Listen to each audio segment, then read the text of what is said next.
जय श्री राम दोस्तों, मैं हूं शशि। जय श्री राम, मैं हूं आलोक। आपका धर्म संवाद में स्वागत है। आज हम चर्चा ऑन भगवद गीता में अध्याय 7 करेंगे। श्लोक नंबर 1 से शुरुआत करेंगे। अध्याय 6 हम पिछले वीडियोस में कर चुके हैं।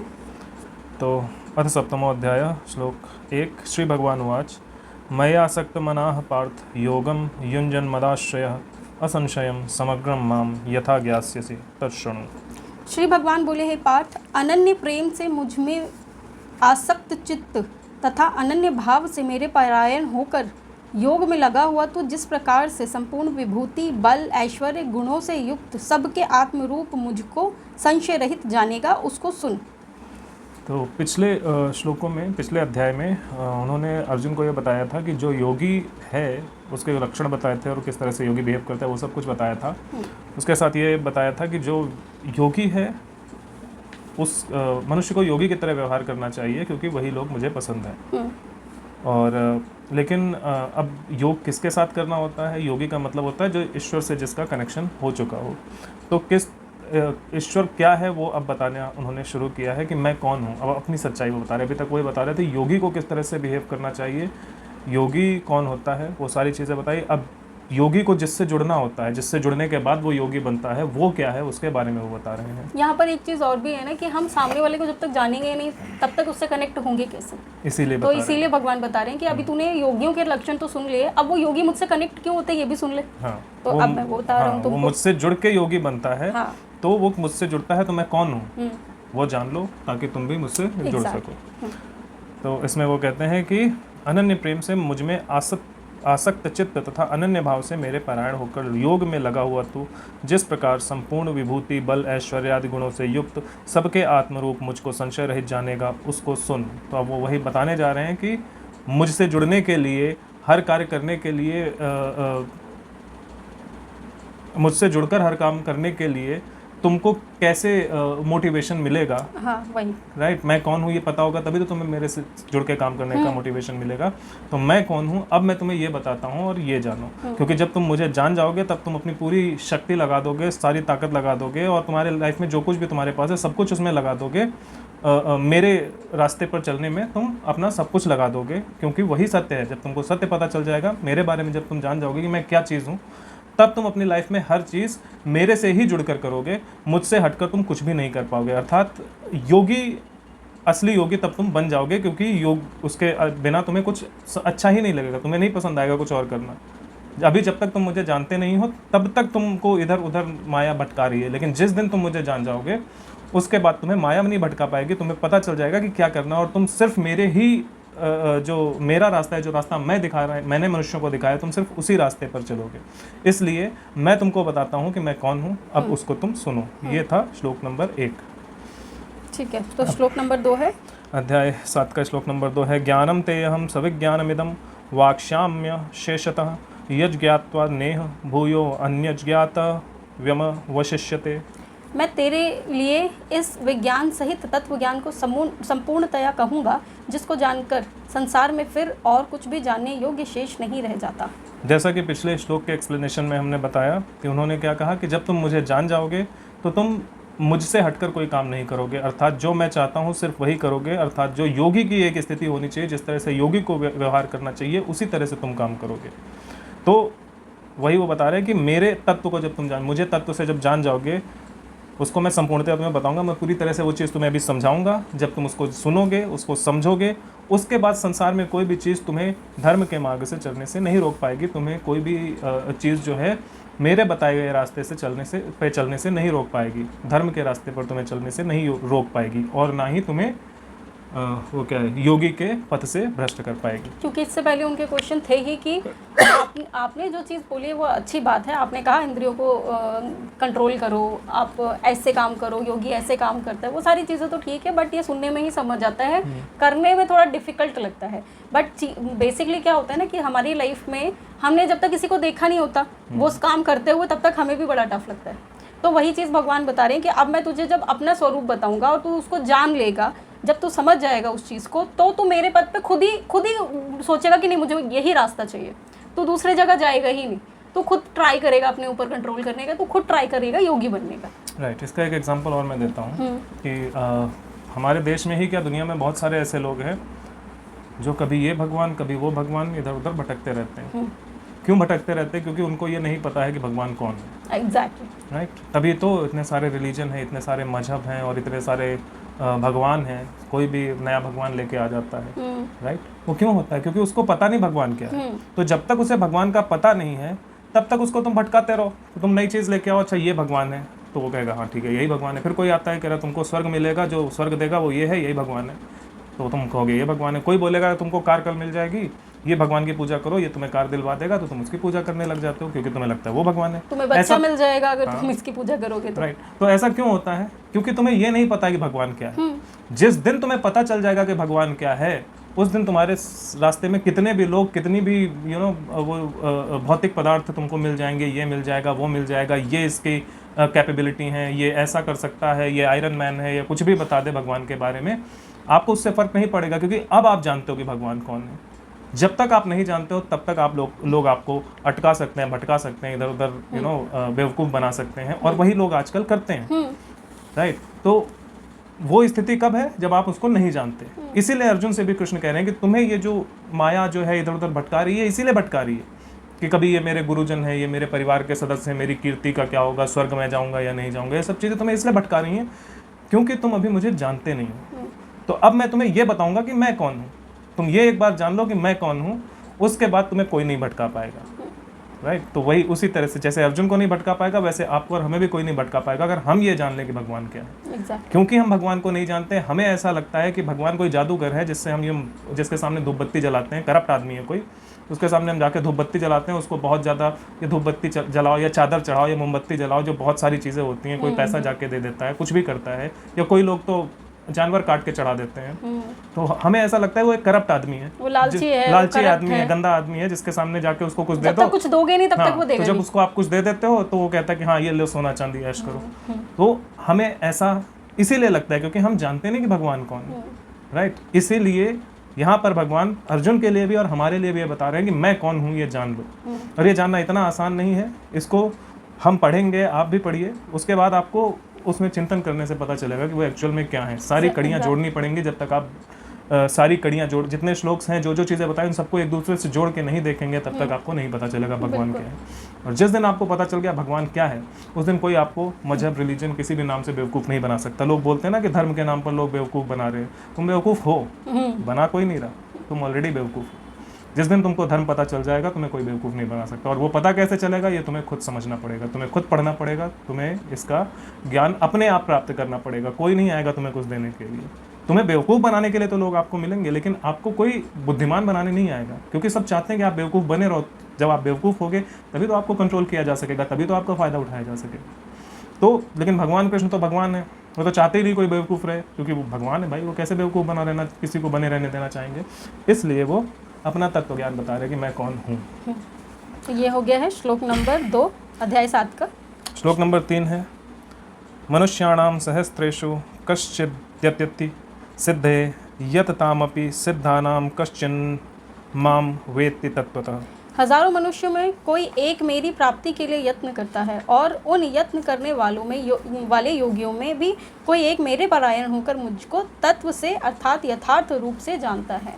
तो सोचिए, इतने सारे करोड़ों लोग यहाँ पर हैं जो कि क्लेम करते हैं कि हम भगवान को जानते हैं, और उसके बाद बोलते हैं कि भगवान को अच्छा तुमको ये चाहिए तो ये करो, इसके बदले मिल जाएगा, तुमको बच्चा चाहिए तो ये करो तो तुमको मिल जाएगा, तुमको धन संपत्ति चाहिए तो ये वाला ये करो तो तुमको मिल जाएगा, इसके बकरे की बलि चढ़ाओ, इसकी बलि चढ़ाओ, उसकी बलि चढ़ाओ तो तुमको सब मिल जाएगा। तो यहाँ पर वही बोल रहे हैं कि बोलते क्लेम सब करते हैं कि हाँ मैं तो जानता हूँ भगवान को, बट एक्चुअली वो लोग भगवान को नहीं जानते। राइट, और जिनके बारे में अभी तुमने बात की है उनके बारे में भगवान ने यार बोला तक नहीं, क्योंकि वो तो काउंट ही नहीं होते किसी जगह पे, उनकी गिनती नहीं है, वो महामूर्ख की श्रेणियों में आते हैं। एग्जैक्टली। यहाँ पर जिसकी बात कर रहे हैं उनकी वो बात कर रहे हैं कि हजारों मनुष्यों में कोई एक मेरी प्राप्ति के लिए यत्न करता है, जो यत्न में तत्पर है। राइट, तो उनकी प्राप्ति के लिए जो योगी बनने के रास्ते पर चलना शुरू करता है, उसकी बात कर रहे हैं। तो हजारों मनुष्यों में कोई एक मेरी प्राप्ति के लिए प्रयत्न करता है, 1000 में एक करता है, तो अब जितने करोड़ है उसकी पॉपुलेशन के हिसाब से आप जोड़ लीजिए, कैलकुलेशन लगा के कि कितने करते होंगे टोटल। उन वो जो हजारों में एक यत्न करता है, उन यत्न करने वाले लोगों में से कोई एक होता है जो मेरे परायण होकर मुझको तत्व से अर्थात यथार्थ स्वरूप में जान लेता है। तो वो जो हजार में से एक है, तो मतलब इस दुनिया में करोड़ों लोग हैं, तो जो भी 1000, 10,000, 15,000, लाख लोग कोशिश करते होंगे, उन कोशिश करने वालों में से सारे तो भटक ही ज़्यादातर भटक जाते होंगे।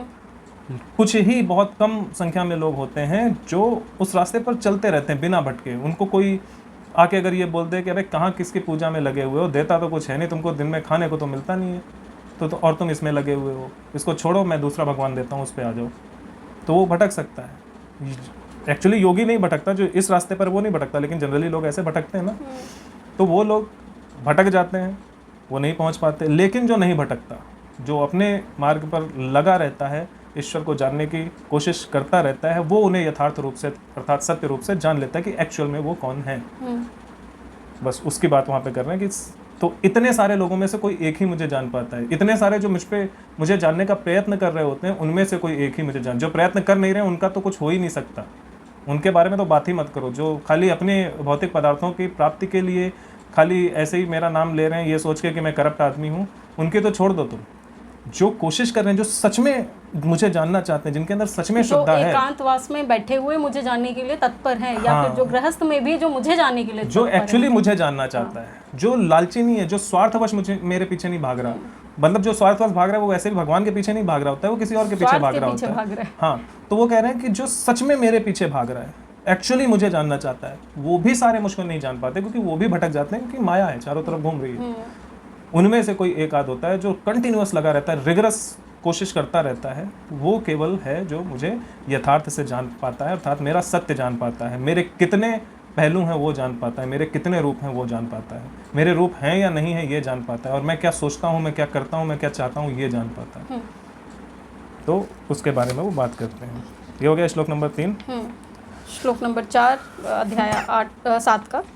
भूमिरापो वनलो वायु खम मनो बुद्धिरेव च अहंकार इतीयम में भिन्ना प्रकृति रष्टधा। चौथा भी पढ़ना पड़ेगा, 5वां भी पढ़ो।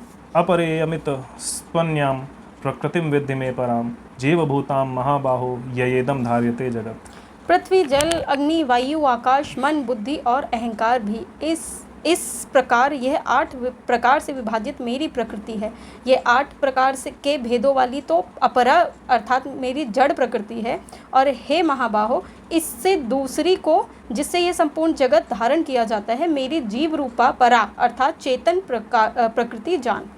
तो भगवान ने अपनी प्रकृति बताई है यहाँ पर कि परा और अपरा 2 प्रकार की मेरी प्रकृति है। हमने इसके बारे में पहले भी बात की है। इसके बारे में मैंने एक आर्टिकल भी लिखा है, उसका इसमें डालेंगे, लिंक वगैरह डालेंगे। इसमें आर्टिकल मैंने लिखा है और ये पूरी चीज़ मैंने एक्सप्लेन की हुई है, जो यहाँ पर भगवान बता रहे हैं इसको एक्सप्लेन किया गया है। तो वो भी हम वीडियो के लिंक में शायद डाल देंगे।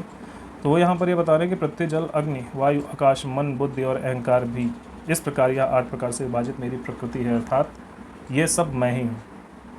यह 8 प्रकार के भेदों वाली तो अपरा अर्थात मेरी जड़ प्रकृति है, अर्थात ये मेरा जड़ स्वरूप है। और हे महाबाहो, इससे दूसरी ओर तो ये जड़ है, लेकिन इस जड़ को मूव करने के लिए जो चेतना की आवश्यकता होती है, वो जीव रूपा प्रकृति अर्थात जिसे आप जीव कहते हो, जो चेतना होती है, जो आत्मा है हम लोगों के शरीर के अंदर, जिसके कारण ये शरीर बोल रहा है। अदरवाइज ये भी शरीर जो है, ये शरीर भी उन्हीं का है। मतलब उनका ऐसा नहीं कि आप ये सोचो कि उन्होंने बना के ऐसे फेंक दिया। हम सब उन्हीं के हिस्से हैं, उन्हीं के शरीर के हिस्से हैं। जैसे हमारे मुंह में ये जबान है ना, तो ये क्या है, ये इसको क्या बोलोगे कि ये मेरी है, लेकिन मैंने इसको अलग किया, मैं हूँ या मेरी ज़बान है, इसको क्या बोलेंगे? ये मैं भी हूँ और ये मेरी ज़बान भी है। उसी तरह से जो ये मेरा शरीर है, ये भगवान भी है, और भगवान ने एक जीवात्मा इसमें डाल रखी है, वो भी है। वो दोनों चीज़ एक साथ है, राइट। तो वो जितनी भी प्रकृति है वो सब भगवान के ही शरीर के हिस्से हैं, लेकिन वो हिस्से फंक्शन कैसे करेंगे, वो जो फंक्शन करने की जो एनर्जी है वो भी भगवान ही है। तो वो दोनों ही वो हैं। लोग समझते हैं कि सिर्फ आत्मा या जो चेतना रूप है, जो नहीं दिख सकता, सिर्फ उतना ही भगवान है। जो दिख रहा है वो भी भगवान ही है, क्योंकि उसके अलावा कहीं कुछ और है ही नहीं, सिर्फ वही है सब कुछ। उसी के होने की वजह से ये क्या बोलते हैं उसको, जो दृश्य और दृष्टा, हाँ, जो दृश्य है वो भी, हाँ, वो भी इसी वजह से है क्योंकि वो है। अगर वो नहीं तो दृश्य नहीं है। और जो अदृश्य है लेकिन फिर भी इस पूरे सृष्टि के फंक्शन में हेल्प कर रहा है, वो भी वो स्वयं ही है। तो जो दृश्य है वो भी वो है और जो अदृश्य है वो भी वो है। अगर दो में से किसी एक को ही आप सिर्फ भगवान मानते हो तो अभी आप भटके हुए हो। एक ऐसे भी देख सकते हैं, परा और अपरा। हमारी बॉडी जो है एक वो है, एक हमारी बॉडी के अंदर जो आत्मा है, चेतना जो है। अगर चेतना ना रहे तो ये शरीर तो है ना, बट क्या ये काम कर सकता है? आंखें होते हुए आप कैसे देख पाओगे अगर चेतना शक्ति ही नहीं है? तो ये दोनों ही इंपॉर्टेंट है। आत्मा है लेकिन शरीर नहीं है तो भी वो किस काम की है? हाँ, ये नहीं, ये तो है। हाँ। लेकिन यहाँ पे वो क्या एक्सप्लेन कर रहे हैं कि मैं कौन हूँ। हाँ, तो ये दोनों ही है ना। राइट। तो आपको ऐसा लग सकता है कि वो सिर्फ अदृश्य शक्ति है, बहुत सारे लोगों को लगता है ना अदृश्य है। वही मैं बता रही हूँ, अदृश्य भी वही है और दृश्य भी वही है, दोनों ही वो हैं। बहुत सारे लोग बोलते हैं ना कि ये पृथ्वी, तो रिलीजन्स में बताते हैं ये पृथ्वी जो है भगवान ने बनाई है, ये भगवान नहीं हो सकती। जो नदी है ये भगवान नहीं हो सकती, ये भगवान ने बनाई है। लेकिन वो यहाँ पर बता रहे हैं कि ये सब मैं ही हूँ, बनाया है जिसे, वो भी मैं ही है ना। वो तो कण कण में वो नहीं है, कण कण वो है। जो कण कण में वो है वाली जो है कैलकुलेशन है, वो सिर्फ अपरा, जिसको क्या अदृश्य वाली जीव रूपा, उसकी बात लोग करते हैं कि कण कण में भगवान है। मतलब उनको ऐसा लगता है कि सिर्फ जीव रूप जो है वही भगवान है। नहीं, अब वो यहाँ पर क्लियरली बता रहे कि वो जो जीव रूप है वो भी मैं हूँ और जो जिसे तुम निर्जीव समझते हो वो भी मैं हूँ। तो मतलब जो दृश्य प्रकृति है, जो कण कण है वो भी मैं हूँ और उस कण को फंक्शन करने में जो चेतना लग रही है वो भी मैं हूँ, वो दोनों ही मैं हूँ। अब तुम्हें इतनी बारीकी से मुझे देखना होगा, जब तुम इस लेवल पर पहुंचकर मुझे देखोगे तब तुम्हें कोई नहीं भटका पाएगा। तो ये है ईश्वर का रूप इनिशियल, ये तो इनिशियल है, अभी इसके अंदर पूरा एक्सप्लेन किया जाएगा। लेकिन हाँ, लेकिन इसमें सब कुछ है, लेकिन इतने से अभी समझ नहीं आएगा, इसलिए वो आगे एक्सप्लेन करेंगे। वरना इसमें तो सब कुछ हो गया ना। एग्जैक्टली। सब कुछ, जो कुछ दिख रहा है वो भी मैं हूँ, जो नहीं दिख रहा है वो भी मैं हूँ, बस खत्म। और है क्या इसके अलावा? ये शरीर जिन तत्वों से बना है वो भी मैं ही हूँ, तो मैं ऑब्वियसली ये शरीर मैं ही हूँ। इस और दुनिया इसके अंदर जो आत्मा है वो भी मैं ही हूँ, तो ऑब्वियसली फिर मैं ही हूँ। इस दुनिया में जो दिख रहा है या तो वो है, जो नहीं दिख रहा है तो वो है। तो वो दोनों तो बता दिया मैं हूँ, लेकिन अभी आपको समझ नहीं आएगा, इसलिए वो आगे एक्सप्लेन करेंगे। एग्जैक्टली। कि अब इसमें क्या क्या आता है। अच्छा, इसमें भी अगर आप देख लो जो नहीं दिखता, पृथ्वी, जल, अग्नि, वायु, आकाश, मन। आकाश तक आपको दिख जाएगा, मन दिखेगा, बुद्धि दिखेगी, अहंकार दिखेगा। ये सब चीज़ें है नहीं क्या? लेकिन बॉडी के अंदर है ना, हमारे अंदर बुद्धि भी है, मन भी है, ईगो भी है, अहंकार भी, हर चीज़ है ना। तो फिर इसीलिए जो नहीं है वो भी है और जो है वो तो दिख ही रहे। तो आगे चलते हैं फिर। श्लोक नंबर 4-5 हो गया है, श्लोक नंबर 6 करते हैं, अध्याय 7 का। श्लोक नंबर 6 है, एतद्योनीनि भूतानि सर्वाणीत्युपधारय, एतद्योनीनि भूतानि सर्वाणीत्युपधारय, अहम कृत्स्नस्य जगतः प्रभवः प्रलयस्तथा। हे अर्जुन, तू ऐसा समझ कि संपूर्ण भूत इन दोनों प्रकृतियों से ही उत्पन्न होने वाले हैं और मैं संपूर्ण जगत का प्रभव तथा प्रलय हूँ, अर्थात संपूर्ण जगत का मूल कारण हूँ। मतलब इसका ये है कि जो सब कुछ जो अभी मैंने बताया तुमको पिछले श्लोक में 4 और 5 में, उससे समझ जाना चाहिए, क्योंकि आप मनुष्य हो, भटक जाते हो, माया में हो। इसलिए मैं बता रहा हूँ, तुम ये बात समझो कि ये संपूर्ण भूत अर्थात जो दृश्य है, संपूर्ण भूत इन दोनों प्रकृतियों से ही उत्पन्न होने वाले हैं। तो जो कुछ दृश्य है वो किससे उत्पन्न होता है? या तो पृथ्वी, जल, अग्नि, वायु, आकाश, मन, बुद्धि, अहंकार। मन, बुद्धि, अहंकार शरीर का हिस्सा है। पृथ्वी, जल, वायु, अग्नि, आकाश, इन 5 चीज़ों से ही मिलकर हर चीज़ बन सकती है। इसके अलावा और कोई छठा तत्व तो होता ही नहीं। राइट। तो वही चीज़ बता रहे हैं कि इन दोनों प्रकृतियों से, और उसके बाद ये चीज़ें जो है वो फंक्शन कैसे करती है, उसके लिए क्या चाहिए होता है? जीव, जिसे आत्मा कहा जाता है। तो उसको पिछले 2 श्लोक में, श्लोक नंबर 4 और 5 में उन्होंने बताया कि ये जो है पृथ्वी, जल, वायु, आकाश, बुद्धि, अहंकार, ये सब भी मैं हूँ। दूसरा जो जीवात्मा है वो भी मैं हूँ, उसको चलाने के लिए जिसकी जरूरत है वो भी मैं ही हूँ। चेतना शक्ति है वो भी मैं हूँ। फिर उसके बाद वो अब यहाँ पर यही बता रहे हैं कि अब तुम समझो इस चीज़ को, कि अगर आप वैसे भी लॉजिक लगाओ तो आपको समझ आएगा कि दुनिया में कोई भी ऐसी चीज़ है नहीं जो इनके अलावा बनी हो। यही 2 चीज़ें हैं। जो दिख रहा है वो किससे बना है वो पहले बता दिया, और जो नहीं दिख रहा है जिसकी वजह से शरीर और ये सारी चीज़ें फंक्शन करती हैं वो भी मैं हूँ। तो आप ये समझो कि इस पृथ्वी पर, इस दुनिया में, इस ब्रह्मांड में या किसी भी ब्रह्मांड में कहीं भी इन दोनों चीज़ों के अलावा और किसी चीज़ से बनने वाली कोई भी चीज़ नहीं है।